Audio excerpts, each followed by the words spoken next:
सुखपुर नाम के गांव में धर्म सिंह अपने बेटे अशोक के साथ रहा करता था। उसकी पत्नी अशोक को जन्म देते ही गुजर चुकी थी। धर्म सिंह के पास किसी बात की कोई कमी नहीं थी। उसने अपना व्यापार बहुत अच्छे से संभाल कर रखा था। उसके गोदाम पर कई मजदूर काम किया करते थे। अरे धर्म सिंह, कैसे हो भाई?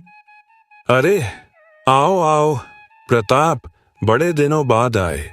मैंने तुम्हें जो कब सौंपा था वह हुआ या नहीं? उसी के बारे में बात करने तो आया हूँ। अच्छा, तो जल्दी से बता, लड़की कौन है, कहाँ की रहने वाली है, स्वभाव की कैसी है और उसके माँ बाप क्या करते हैं? अरे रुको रुको धर्म सिंह, बताता हूँ। इतने सारे सवाल एक साथ, मुझे बोलने का मौका तो दो भाई। लड़की तो बहुत अच्छी है, सरल स्वभाव की है, दिखने में भी अच्छी है और उसके माँ बाप घर से ना ज्यादा अमीर है और ना ही गरीब, बस ठीक ठाक है। लेकिन तुम्हें तो संस्कारी चाहिए। ये लड़की बहुत संस्कारी है, बहुत ही सीधे और सरल स्वभाव की है। प्रताप, लड़की सिर्फ संस्कारी ही नहीं, उसके अंदर मेरे बेटे से भी ज्यादा दिमाग होना चाहिए। तुम तो जानते हो प्रताप, अशोक उतना होशियार नहीं है। वह किसी के भी बाद में आ जाता है, उसे कोई भी आसानी से ठग लेता है। इतना सीधा और भोलापन भी सही नहीं कि कोई भी आकर उसे ठग ले। मुझे उसकी इसी बात के लिए फिक्र होने लगती है। इसलिए मैं चाहता हूँ अशोक की होने वाली पत्नी अशोक से भी ज्यादा होनहार और समझदार हो।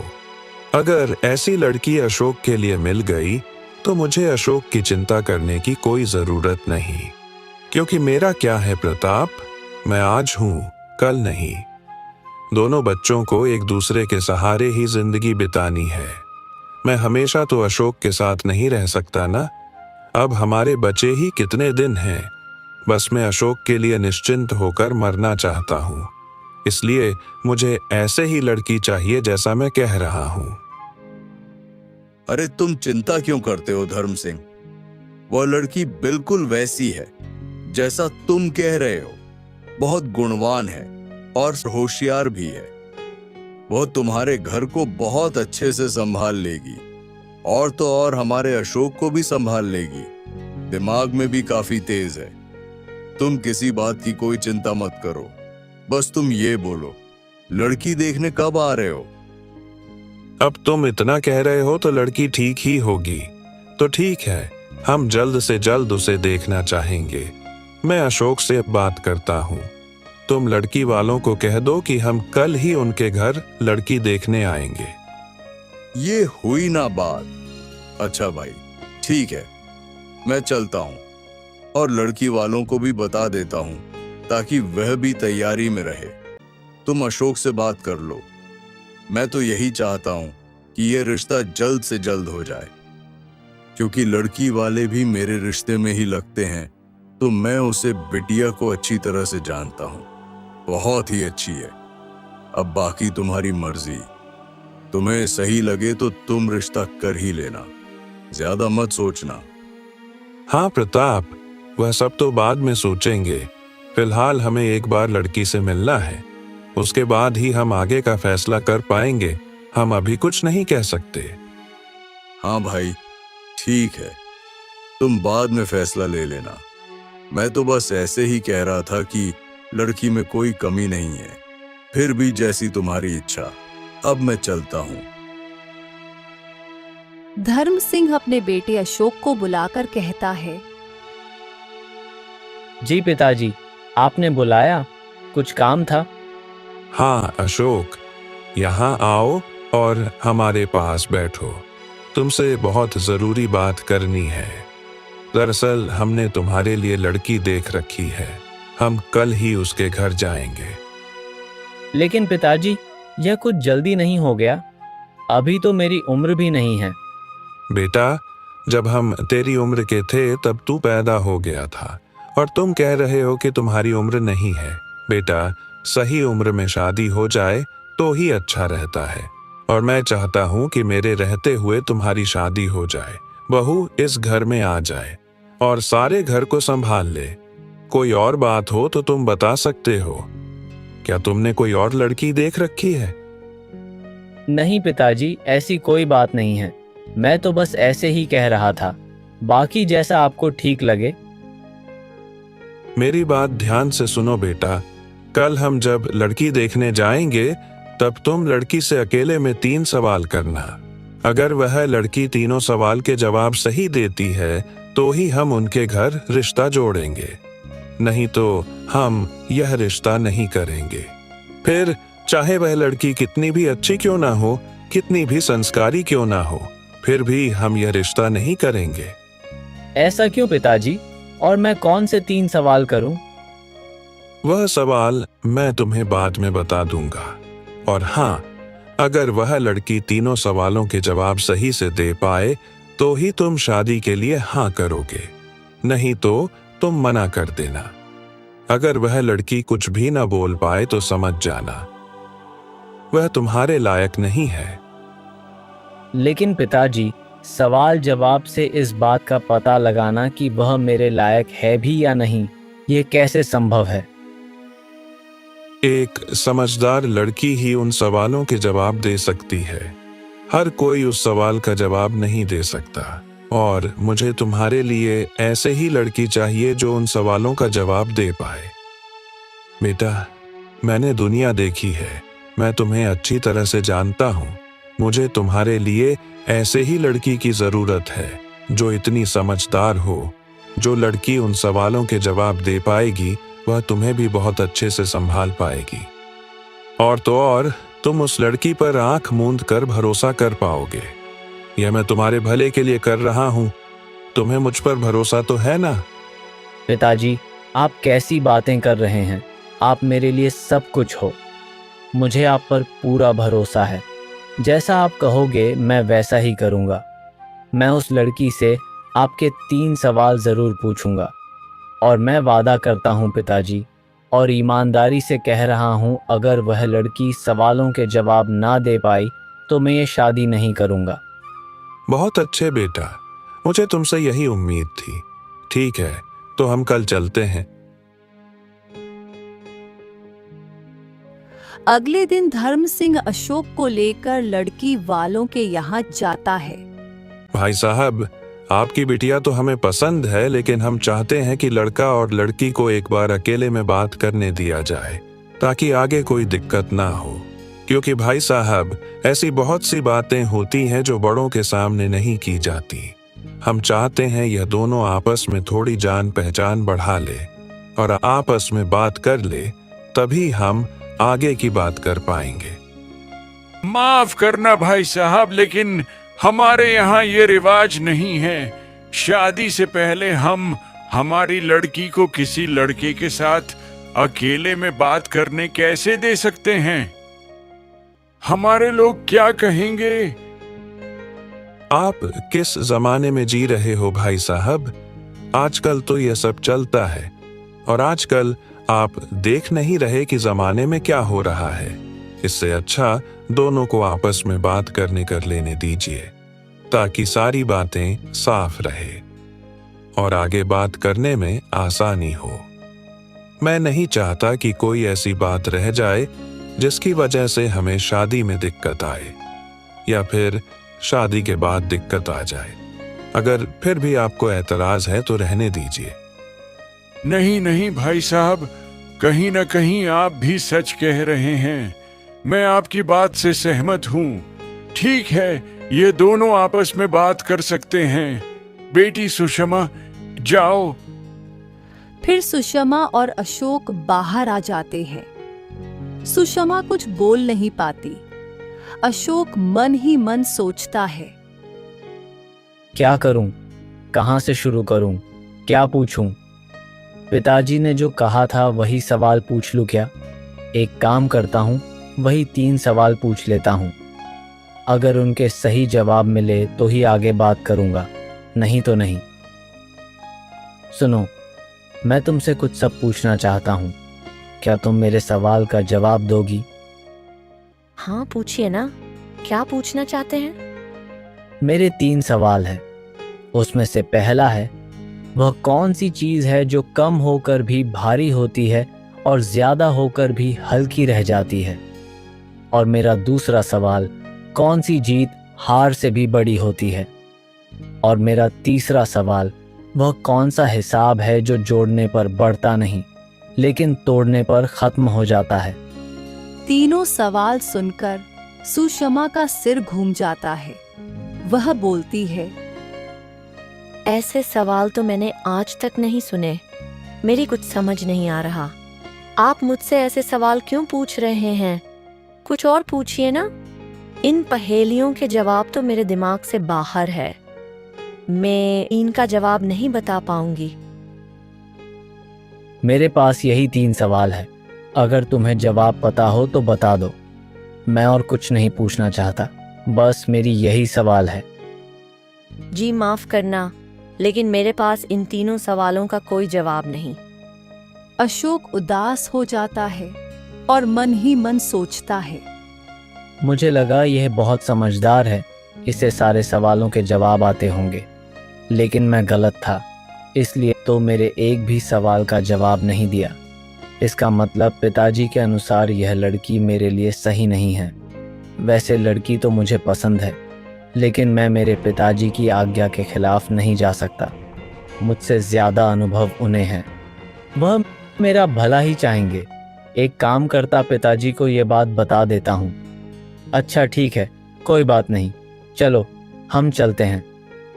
दोनों वापस आ जाते हैं। फिर धर्म सिंह अशोक से कहता है, बेटा, जो पूछना चाहिए था वह पूछ लिया। जी पिताजी। ठीक है, तो भाई साहब अब हम चलते हैं।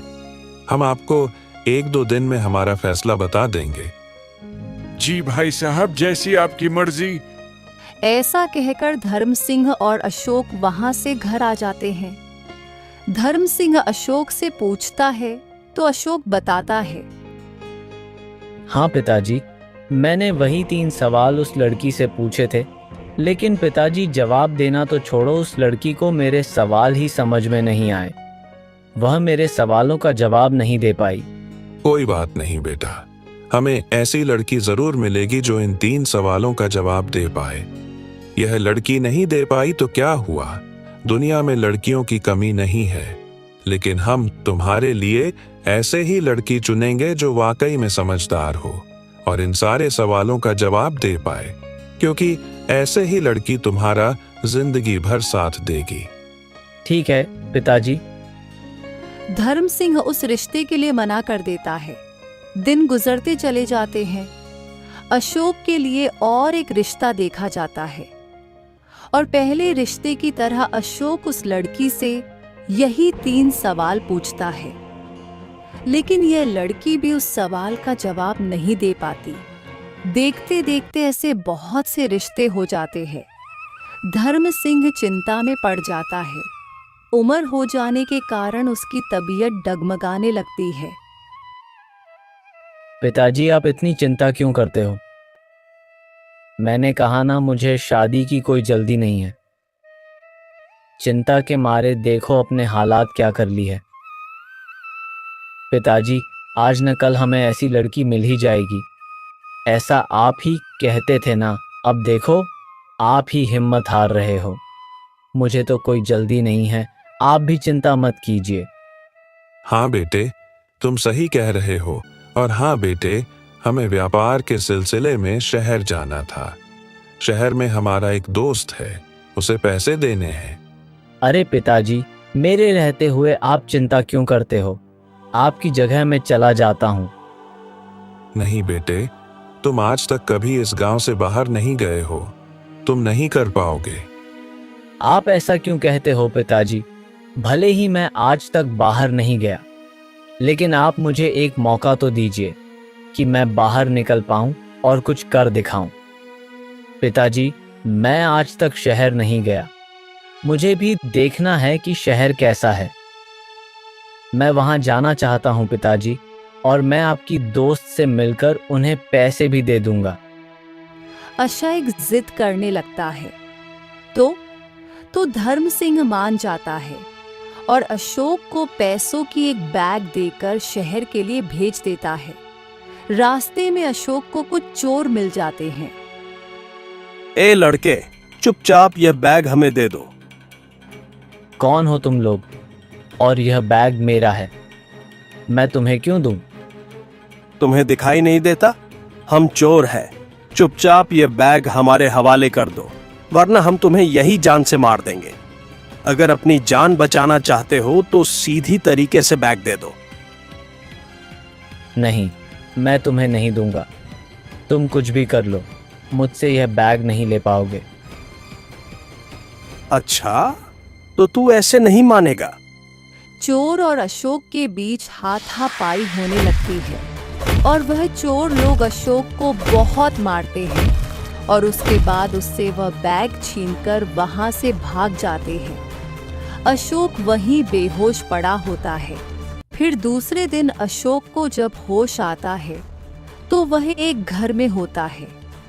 उसके सामने एक शोभा नाम की औरत खड़ी होती है। अशोक झट से उठता है और उससे पूछता है, जी, आप कौन? और मैं यहाँ कैसे आया?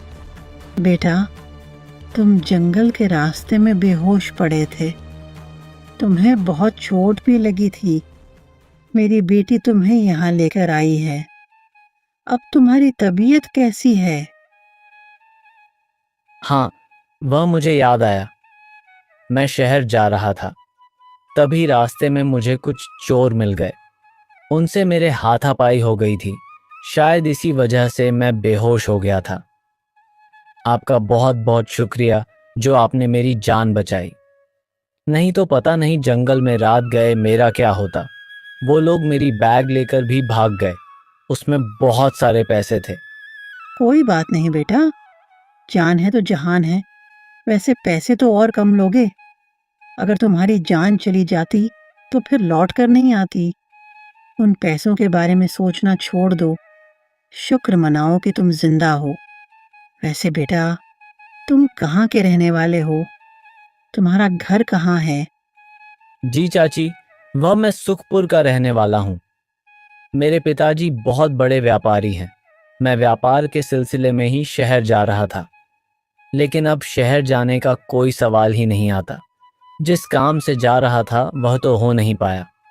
अब मुझे वापस ही लौटना होगा। चाची, मैं चलता हूँ। आपका बहुत बहुत धन्यवाद। अरे नहीं नहीं बेटा, ऐसे कैसे?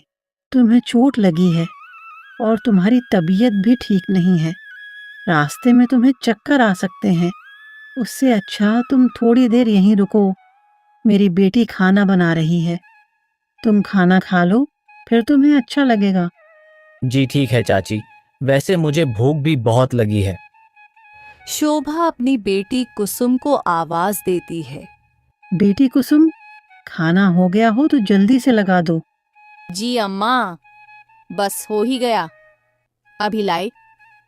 कुसुम अशोक के लिए खाना लगा देती है। कुसुम दिखने में काफी सुंदर होती है।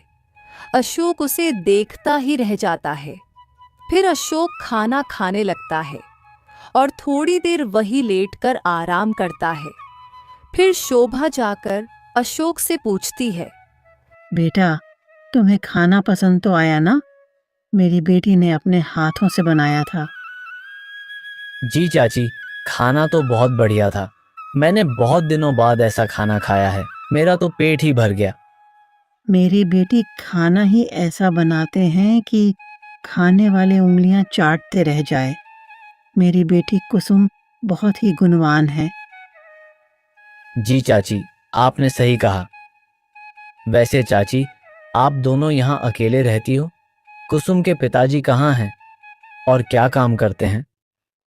बेटा, हम दोनों माँ बेटी का एक दूसरे के अलावा इस दुनिया में कोई नहीं है। कुसुम के पिताजी तो कुसुम जब छोटी थी तभी गुजर गए। तब से हम जैसे तैसे लोगों के घर में काम करके अपना घर चलाते हैं। कभी लकड़ियां बेचते हैं तो कभी लोगों के घर बर्तन कपड़े धो देते हैं। ऐसे ही हमारा घर का गुजारा हो जाता है। मुझे खुद की तो कोई चिंता नहीं, लेकिन अपनी बेटी की बहुत चिंता सताती है। शादी लायक उम्र हो गई है और मेरी इतनी हैसियत भी नहीं है कि मैं उसकी शादी कर सकूं। उसे लोगों के घर पर काम पर भेजने के लिए भी झिझक महसूस होती है। तुम्हें पता नहीं बेटा, आजकल के लोग बहुत गंदे होते हैं। पता नहीं कब किसकी बुरी नज़र मेरी बेटी पर पड़ जाए, इसलिए मुझे उसकी चिंता सताती है। बस एक बार उसकी शादी हो जाए तो फिर मैं निश्चिंत होकर मर सकती हूँ। फिर मुझे अपनी बेटी की कोई चिंता नहीं। लेकिन पता नहीं भगवान ने कब उसके नसीब में शादी लिखी है। आप चिंता मत कीजिए चाची, आज न कल उसकी शादी भी हो ही जाएगी। जोड़े तो भगवान बनाता है। कुसुम के लिए भी भगवान ने बहुत अच्छा लड़का बनाया होगा, क्योंकि कुसुम स्वभाव की इतनी अच्छी है। उसने तो मुझ पर मेरी जान बचाकर एहसान किया है। आज उसी की वजह से मैं जिंदा हूँ। सचमुच चाची, आप दोनों का बहुत बहुत धन्यवाद। चाची, अब मुझे देरी हो रही है। पिताजी चिंता कर रहे होंगे। मुझे लौटना होगा। अब मुझे इजाज़त दीजिए। ठीक है बेटा, तुम जा सकते हो। कभी यहाँ गुजारोगे तो घर जरूर आना। जी बिल्कुल चाची, अब मैं चलता हूँ। ऐसा कहकर अशोक वहां से लौट जाता है और घर जाकर धर्म सिंह को सारी बातें बताता है। धर्म सिंह अशोक से कहता है, भला हो उन माँ बेटी का जिन्होंने तुम्हारी जान बचाई, नहीं तो आज मैं मेरा बेटा खो देता। लेकिन पिताजी, आपने जो बैग दिया था वह सारे के सारे पैसे वह चोर ले गए। अब हम क्या करेंगे पिताजी? आपके शहर वाले दोस्त को पैसे देने थे ना। तुम पैसों की चिंता क्यों करते हो? हमारे पास कोई पैसों की कमी नहीं है। मेरे लिए तुम्हारी जान से ज्यादा कीमती वह पैसे नहीं थे। तुम वह बात अपने दिमाग से निकाल दो। तुम घर वापस आ गए, यही मेरे लिए बहुत है। अशोक अपने कमरे में आराम कर रहा होता है और वह कुसुम के बारे में सोचता रहता है।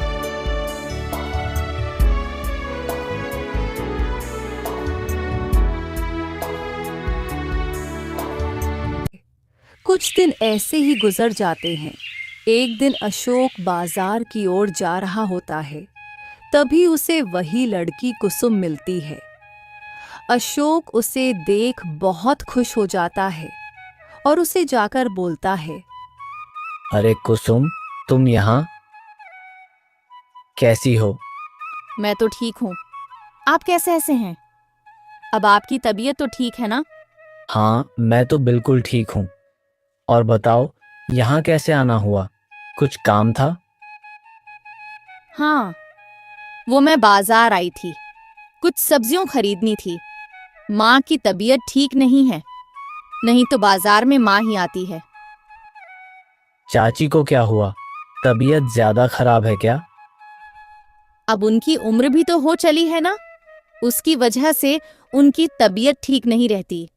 सालों से मेरी माँ काम करती आई है, अब उनके हाथ पैरों में उतनी जान नहीं बची, इसलिए थोड़ा भी काम करती है तो थक जाती है। हाँ, वह भी है। ठीक है, तुम घर जाओ और चाची का अच्छे से ख्याल रखो। कुसुम वहां से चली जाती है। कुछ दिन ऐसे ही बीत जाते हैं। कुसुम अक्सर उस बाजार में आया करती है और अशोक भी बाजार में जाने लगता है। दोनों के बीच अच्छी दोस्ती हो जाती है। अशोक और कुसुम एक दूसरे को पसंद करने लगते हैं। एक दिन अशोक अपने पिता से कहता है, पिताजी, मुझे आपसे कुछ ज़रूरी बात करनी है, लेकिन समझ में नहीं आ रहा कि कहाँ से शुरू करूं। क्या बात है बेटा? ऐसी कौन सी बात है जो तुम मुझे बताने के लिए इतना झिझक रहे हो? साफ साफ बताओ, बात क्या है? तुम्हें मुझसे बात करने के लिए इतना सोचना क्यों पड़ रहा है? दरअसल पिताजी, बात ही कुछ ऐसी है। पिताजी, दरअसल एक लड़की है जिसे मैं पसंद करता हूँ और मैं उससे शादी करना चाहता हूँ। बेटा, यह तो अच्छी बात है कि तुमने खुद अपने लिए कोई लड़की पसंद कर ली, और तुमने पसंद की है तो लड़की अच्छी होगी। लेकिन बेटा, मैंने जो तुमसे 3 सवाल वाली बात कही थी वह तो याद है ना? क्या तुमने उन 3 सवालों के बारे में उस लड़की से पूछा? नहीं पिताजी, मैंने उसे लड़की से उन 3 सवालों के बारे में कोई बात नहीं की। पर आप फिक्र मत कीजिए, मैं जल्दी उससे उन 3 सवालों के बारे में बात कर लूँगा।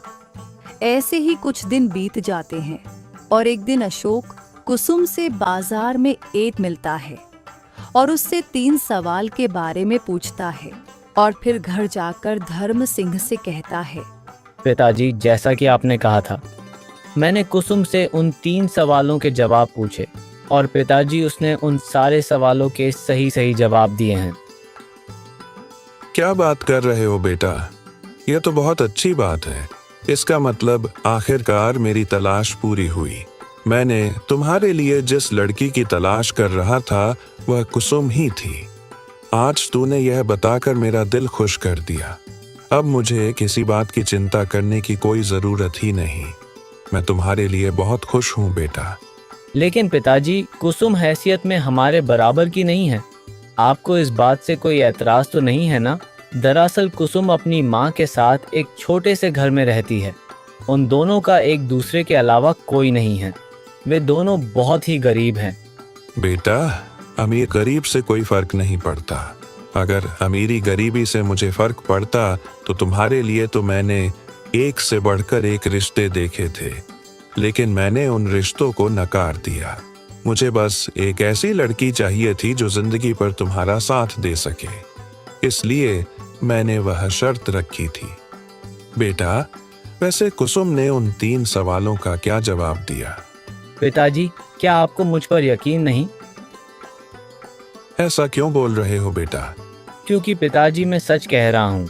आज तक आपने मेरे लिए जितने भी रिश्ते देखे, मैंने बस इन्हीं सवालों के वजह से उन रिश्तों को मना कर दिया। पिताजी, मैं कभी आपके खिलाफ जा सकता हूँ? मेरा यकीन कीजिए पिताजी, कुसुम ने सारे सवालों का जवाब सही सही दिया है। मैं तो सोच भी नहीं सकता था कि कुसुम इन सवालों का जवाब जानती है। मैं खुद हैरान रह गया पिताजी। धर्म सिंह सोच में पड़ जाता है। मैं नहीं जानता कि कुसुम ने उन सवालों के जवाब ठीक से दिए हैं या नहीं, लेकिन जहां तक मैं अशोक को जानता हूं वह मुझसे झूठ नहीं बोल सकता। आज तक उसने न जाने कितने रिश्ते मेरी वजह से ठुकराए हैं। मुझे अशोक पर इतना भरोसा तो करना ही चाहिए। अगर मैं उसे ज्यादा जोर देकर पूछता हूं तो उसे बुरा लग जाएगा। शायद उसे कुछ बहुत पसंद हो गई है। शायद भगवान ने उसके नसीब में कुसुम को ही लिख रखा हो। मैं नहीं चाहता कि मेरे बेटे का मन टूट जाए। इससे अच्छा रहने देता हूं। और वैसे भी मेरे बेटे की खुशी में ही मेरी खुशी है। अगर वह कुसुम से शादी करना चाहता है तो यही सही। पिताजी, आप किस सोच में पड़ गए? आपको कोई एतराज है क्या? अगर आप नहीं चाहते तो मैं यह शादी नहीं करूंगा। बोलिए ना पिताजी, क्या बात है? अरे नहीं नहीं बेटा, ऐसी कोई बात नहीं है। तुम्हारी पसंद ही मेरी पसंद है। हम जल्द से जल्द तुम्हारी शादी कुसुम से करवाते हैं। यह सुन अशोक बहुत खुश हो जाता है और फिर धर्म सिंह अशोक का रिश्ता लेकर कुसुम के घर जाते हैं। कुसुम और उसकी माँ बहुत खुश हो जाती है। सचमुच मेरी बेटी बहुत भाग्यशाली है जो इतने बड़े घर का रिश्ता उसके लिए आया है। मैं तो सोच भी नहीं सकती थी कि मेरी बेटी इतने बड़े घर की बहू बनेगी। मैंने ज़रूर पिछले जन्म में कुछ बहुत पुण्य किए हुए होंगे, इसलिए आज भगवान ने मेरे झोली में इतनी सारी खुशियाँ डाल दी।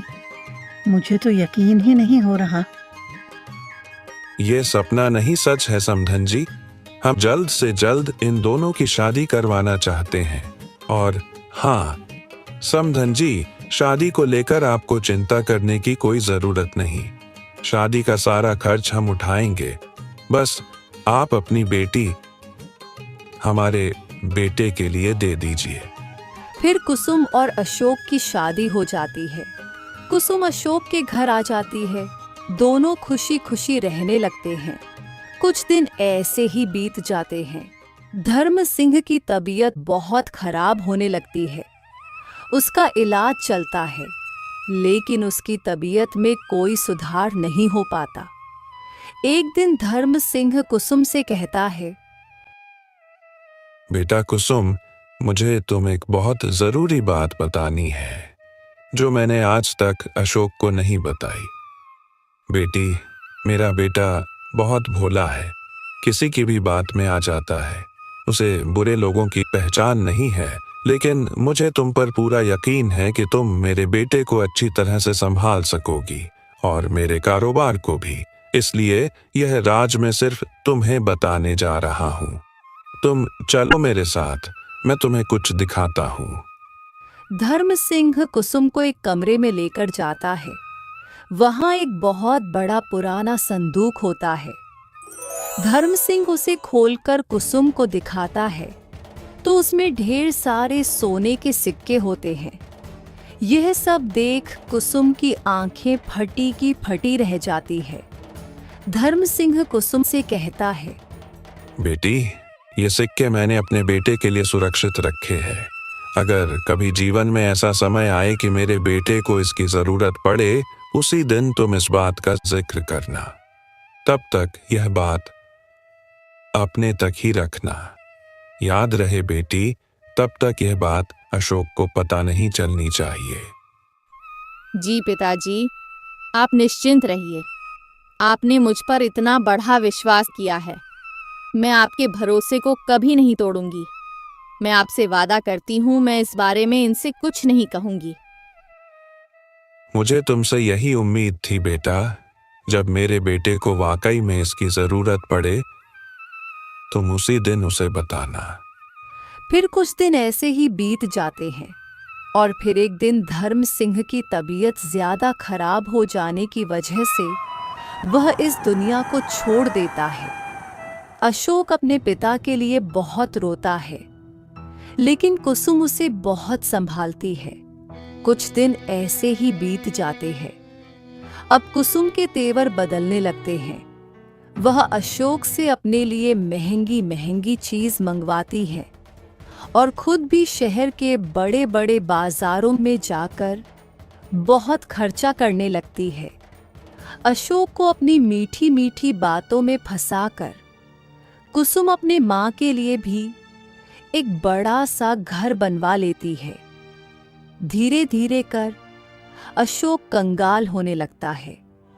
एक दिन कुसुम अशोक से कहती है, सुनो, मेरे रिश्तेदार के यहाँ अगले हफ्ते एक शादी है। मेरे पास जो गहने पड़े हैं वह पुराने हो चुके हैं। मैं उन्हें न जाने कितनी बार पहन चुकी हूँ। मुझे सोने के नए गहने बनवा कर चाहिए। ये तुम क्या कह रहे हो कुसुम? तुम मेरी हालत तो जानती हो। पूरा व्यापार चौपट हो गया है। मुनाफा तो छोड़ो, नुकसान पर नुकसान होता जा रहा है। और तुम्हारे पास इतने महंगे महंगे गहने होने के बावजूद तुम नए गहने कैसे मांग सकती हो? तुम्हें मेरी हालत दिखाई नहीं दे रही? तुम्हें कुछ अक्ल है या नहीं? यहाँ खाने के लाले पड़े हुए हैं और तुम्हें गहनों की पड़ी है। वह मैं कुछ नहीं जानती। मुझे गहने चाहिए तो चाहिए। तुम कुछ भी करो और मुझे गहने ला कर दो। तुमने शादी से पहले मुझसे वादा किया था कि तुम मुझे खुश रखोगे, और आज मैंने तुमसे कुछ गहने क्या मांग लिए? तुम मुझसे ऐसी बात कर रहे हो? क्या तुमने इसी दिन के लिए मुझसे शादी की थी? अगर तुम मुझे गहने लाकर नहीं दे सकते तो मैं तुम्हारे साथ नहीं रह सकती। मैं जा रही हूँ अपने मायके, और मुझे रोकने की कोशिश मत करना। तुम्हारी गरीबी तुम्हें मुबारक हो। तुम अकेले ही अपने गरीबी के साथ रहो। अगर मेरे साथ रहना चाहते हो तो तुम्हें पैसे लाने ही होंगे। ये तुम कैसी बातें कर रही हो कुसुम? तुम्हें इस समय मेरा साथ देना चाहिए, ना कि मुझे अकेला छोड़कर जाना चाहिए। मुझे तुमसे यह उम्मीद नहीं थी। तुम्हारी बकवास सुनने के लिए मेरे पास वक्त नहीं है। मुझे बस इतना बताओ कि तुम मुझे गहने दिला रहे हो या नहीं।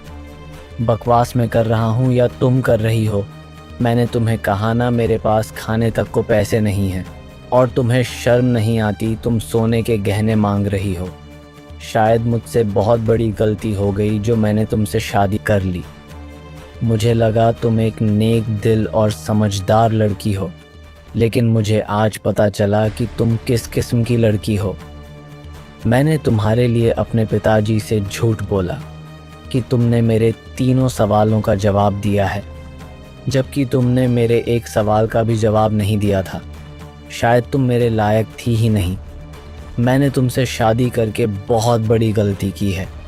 उस दिन मैं पिताजी के खिलाफ ना जाता तो आज मुझे यह दिन देखने को नहीं मिलता। आज मुझे खुद पर शर्म आ रही है। अच्छा, तो यह बात है। तो तुमसे किसने जबरदस्ती की थी? क्या जरूरत थी तुम्हारे पिताजी से झूठ बोलने की? उन्हें साफ साफ कह देते ना। मुझे उन तीनों सवालों के जवाब नहीं पता थे, इसलिए मैंने नहीं दिए। झूठ तुमने बोला है, मैंने नहीं। अब मुझसे क्या बहस करते हो? शादी तुमने की है तो तुम ही भुगतोगे। मैं सोच भी नहीं सकता था कि तुम एक दिन मुझसे ऐसी बात करोगी। शादी से पहले तो बहुत भोली बनती थी, लेकिन अब तुम्हारा असली रूप सामने आ रहा है।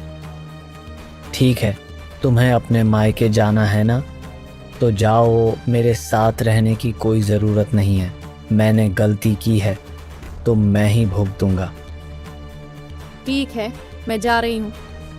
और खबरदार, मेरे पीछे आने की कोशिश की। अब मैं तुम्हारे घर में लौट के तभी आऊंगी जब तुम पैसे कमा कर लाओगे। आज तक अपने पिताजी के पैसों पर जीते आए हो। खुद की तो 1 रुपये की कमाई नहीं है। शर्म मुझे नहीं, तुम्हें आनी चाहिए। अगर थोड़ी सी भी शर्म है तो पैसे कमा कर दिखाओ, कुछ काम करो। अशोक को यह सारी बातें सुन बहुत बुरा लगता है। वह अपने कारोबार को लेकर बहुत चिंतित रहता है। वह व्यापार के लिए बहुत से लोगों से कर्ज उठना है, लेकिन उसका नुकसान ही होता है। उसे बहुत से लोग ठग लेते हैं। एक दिन उसे ख्याल आता है, शहर में पिताजी के दोस्त रहते हैं, क्यों ना मैं उनकी मदद ले लूं। वही मेरी मदद कर सकते हैं। मुझे तो व्यापार के बारे में इतना कुछ नहीं पता, लेकिन उनसे मदद लूंगा तो शायद मेरा व्यापार फिर से चल पड़े। इत्तेफाक से उसी दिन धर्म सिंह का दोस्त मोहनलाल अशोक के घर आता है और अशोक मोहनलाल को सारी बातें बता देता है। मोहनलाल अशोक से कहता है, बेटा, यह तो बहुत बुरा हुआ, लेकिन तुम्हारे हालत इतनी खराब कैसे हुई? तुम्हारे पिताजी ने तो तुम्हारे लिए अपनी जायदाद का एक बहुत बड़ा हिस्सा छुपा कर रखा था। क्या तुम्हें इस बारे में नहीं पता? क्या तुम्हारी पत्नी ने तुमसे इस बारे में कुछ नहीं कहा? उसे तो इस बारे में पता है। ये आप क्या कह रहे हैं चाचा जी? मुझे तो इस बारे में कुछ नहीं पता, और मेरी पत्नी को इस बारे में कैसे पता हो सकता है? पिताजी ने किसी जायदाद के बारे में मुझसे कभी कोई बात नहीं की। अगर मैं ही इस बारे में नहीं जानता तो कुसुम कैसे जान सकती है? बेटा, जरूर कुछ गड़बड़ है। तुम्हारे पिताजी तुम्हारे शादी के बाद शहर आए थे तो उन्होंने मुझसे कहा था कि उन्होंने कुसुम को इस बारे में बताया है, और वह बड़ा हिस्सा कहाँ छुपाया है ये कुसुम जानती है। क्या बात कर रहे नाक रहे हो चाचा जी? इसका मतलब कुसुम यह सब जानबूझकर कर रही है। चाचा जी, मुझे जल्द से जल्द वो पैसे उस जगह से निकालने होंगे, नहीं तो कुसुम मुझसे पहले वह सारे पैसे वहां से गायब न कर दे। कुसुम फिलहाल घर पर नहीं है। वह मुझे जानबूझकर झगड़ा करके गई है। उसे लगा होगा कि काम के बहाने मुझे बाहर भेज देगी ये कि, और फिर आकर यह सारी दौलत यहाँ से निकाल लेगी। और मैं भी यही करने जा रहा था। मैं आपके पास शहर ही आने वाला था। हाँ बेटा, लेकिन ऊपर वाला तुम्हारे साथ है, वह झूठ का साथ कभी नहीं देगा। तुम सच्चे हो बेटा। तुम्हारे पिताजी ने तुम्हारे बुरे समय के लिए तुम्हारे लिए इतना कुछ करके रखा था। उस लड़की ने इस बात का फायदा उठाया है। उसने तुम्हारे पिताजी का भरोसा तोड़ा है। और दोनों पूरे घर में ढूंढते हैं। फिर एक जगह पर उन्हें वह सारे सोने के सिक्के मिल जाते हैं। यह देख अशोक को बहुत बुरा लगता है। उसे अपने किए का बहुत पछतावा होता है। अशोक बेटा, जल्दी से यह सारे सोने के सिक्के समेट लो और चलो यहाँ से। मुझे यकीन है वह यहाँ जरूर आएगी। थोड़ी देर इंतजार करने के बाद वहां कुसुम आ जाती है और उसके साथ एक दूसरा आदमी भी होता है। कुसुम उससे कहती है, लगता है अशोक घर पर नहीं है। जल्दी करो, वह सोने के सिक्के लेकर यहाँ से भाग जाते हैं, इससे पहले वह अशोक वापस आ जाए। मैंने इसी दिन के इंतजार में तो उससे शादी की थी। इस अशोक की दौलत के लिए ही हमने उसे फंसाया था। मुझे नहीं पता था उसके पिताजी ने उसके लिए इतनी सारी धन दौलत रखी है। उसके पिताजी भी कितने बेवकूफ हैं। उसने अपने बेटे को नहीं बताया, बल्कि मुझे इस बारे में बताया। खैर, अच्छा ही है। अगर वह मुझे ना बताते तो इतना बड़ा खजाना हमारे हाथ नहीं लगता। इसकी दौलत के लिए न जाने हमने क्या कुछ नहीं किया। इसे तो पता भी नहीं होगा कि जिस रास्ते से यह शहर की ओर जा रहा था, उस रास्ते में उसके पैसों का बैग तुमने ही चुराया था, ताकि हमें वह पैसे भी मिल जाए। और तो और, मेरा उसके घर के लिए रास्ता भी खुल जाए। फिर आगे तो सब मन मुताबिक की होता गया।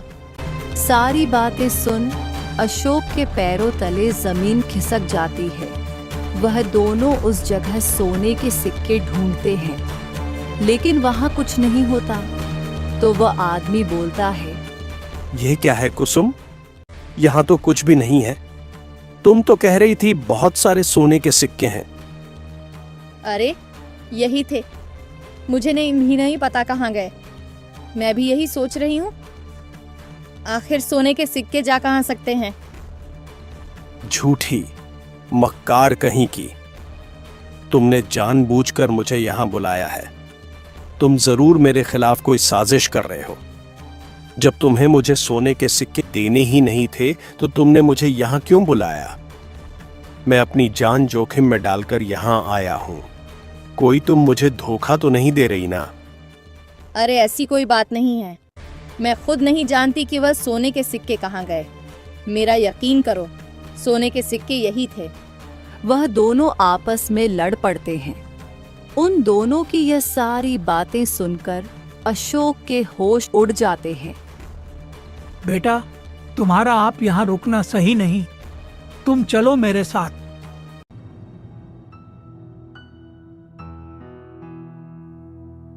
चाचा जी, मैंने अपने पिता से झूठ बोला। आज मुझे इस बात की सजा मिल रही है।